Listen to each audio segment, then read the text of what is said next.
Alors que l'enquête sur la mort de Stanislas se poursuit dans Demain nous appartient, Audrey, Chloé, Raphaël et Camille sont suspectés d'avoir donné le coup fatal au skipper.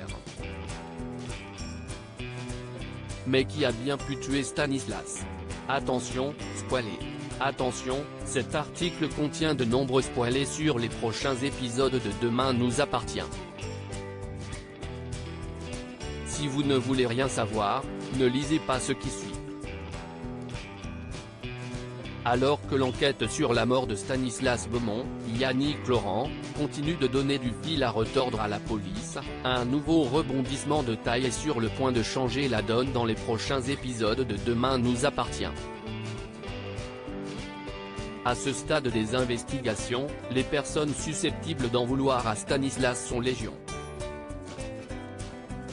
En effet, Audrey, Charlotte Gaccio, Chloé, Ingrid Chauvin, Raphaël, Jennifer Loret, ou encore Camille, Elisa et Zédine, avaient tout un mobile pour s'en prendre à lui mais toutes avaient choisi de garder le silence pour se protéger les unes et les autres.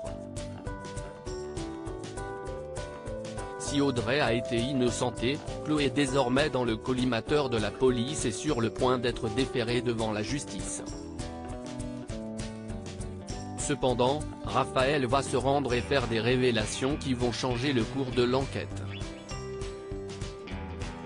Dans l'épisode qui sera diffusé ce soir sur TF1, l'avocate va s'accuser d'avoir poignardé l'homme qu'elle a aimé.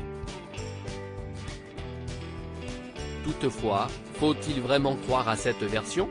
La réponse est bien entendu non. Cependant, il est évident que Raphaël cache un secret afin de protéger quelqu'un qui n'est autre que sa fille Camille.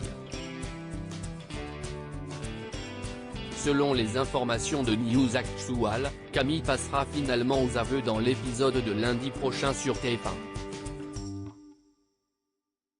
Le soir du drame, l'adolescente est rentrée chez elle et a compris qu'il se passait quelque chose de grave. Lorsqu'elle a demandé à Stanislas de partir, ce dernier l'a brutalement poussé contre la bibliothèque avant de s'en prendre à Raphaël.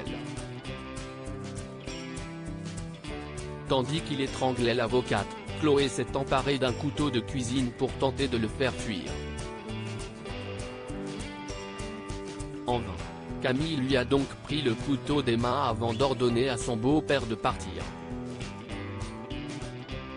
Comme rien n'y faisait, elle s'est avancée vers lui puis l'a poignardé. Maintenant que la vérité a éclaté, Camille, qui a agi en situation de légitime défense, échappera-t-elle à la justice? Réponse prochainement dans Demain nous appartient.